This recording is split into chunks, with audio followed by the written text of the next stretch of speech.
ese día tan esperado por fin llegó. Mientras tanto, otros ya estaban presentando sus creaciones.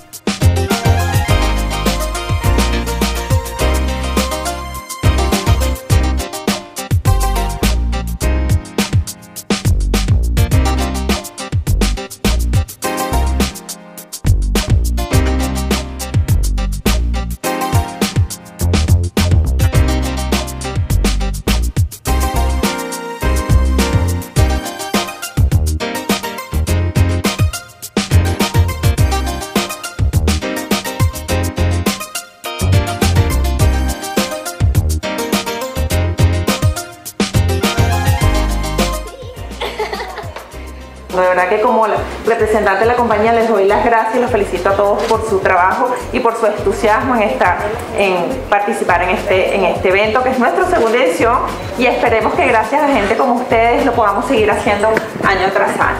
Bueno, en nombre de Coca-Cola y de todos los que hemos estado trabajando el día de hoy, queremos por supuesto darles las gracias.